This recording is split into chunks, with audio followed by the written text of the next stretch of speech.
자, 산책을 하다가 이런 배수로 많이 만나죠.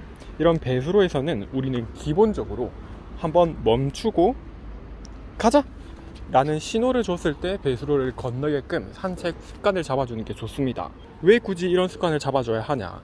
우리는 보통 산책을 할 때 반려견이 보호자보다 앞선 상태에서 그런 모양으로 산책을 하게 되죠. 그러면 반려견이 보호자보다 앞서 있으니 이 배수로를 먼저 맞닥뜨렸을 때 보호자는 이걸 건너려고 하지 않는데 반려견이 먼저 자기가 판단을 해서 이걸 건너버리려고 하는 경우가 있을 수 있어요. 실제로 그런 경우가 굉장히 많죠. 그런데 문제는 바로 그런 상황에서 이 줄이 만약에 이 리드 줄이 굉장히 타이트한 상태에서 반려견이 이 배수로를 점프를 해서 넘으려고 하면 반려견이 이 배수로를 완전히 넘지 못하고 뒷발이나 앞발이 이 틈에 끼어버리는 사고가 발생할 수 있어요. 물론 큰 문제 없이 그냥 발을 빼서 출발을 다시 할 수 있겠지만 그런 상황에서 반려견이 당황을 해서 발버둥을 치게 되면 오히려 그 발버둥으로 인해서 반려견의 골절이나 인대나 큰 문제가 발생할 수 있기 때문에 이런 사고를 예방하기 위해서 이렇게 멈춘 상태에서 가자!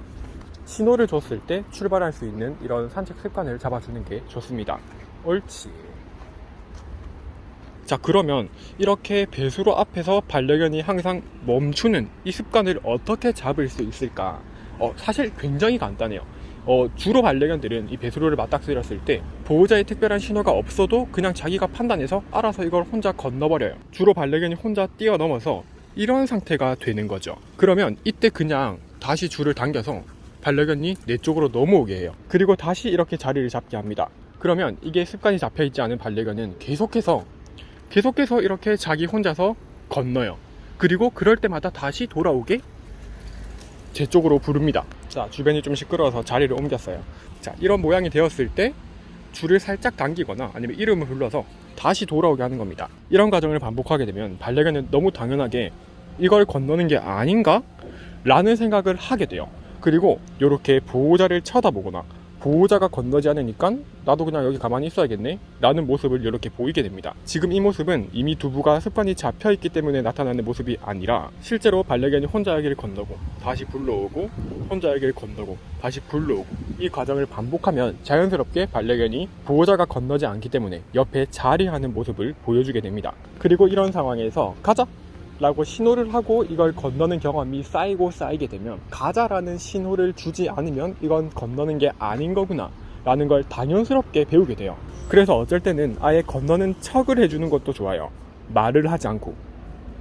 그리고 이때 반려견이 잘 기다렸으면 가자! 하고 신호를 주고 건너는 겁니다. 이렇게 안전하게 배수로를 건너는 습관이 잡힐 수 있도록 한번 따라해 보시기 바랍니다. 자, 그런데 여기서 또 하나 참고해야 할 게 있어요. 우리 반려견이 이 건너야 하는 배수로의 크기에 비해서 체급이 너무 작거나 점프를 좀 못하는 반려견이다.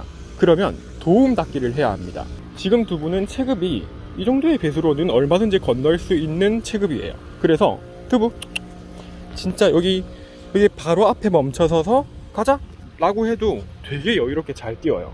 근데 반려견의 체급에 비해서 이 배수로가 너무 넓은 경우에는 멀리서부터 살짝 뛰어서 이걸 건너는 도움 닫기를 할 필요가 있습니다.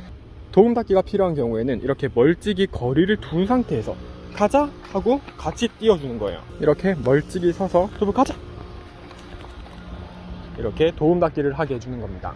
이렇게 해주시면 체급이 적은 반려견도 이런 배수로를 어렵지 않게 건널 수 있게 될 겁니다. 자, 그럼 이번 영상은 여기서 끝!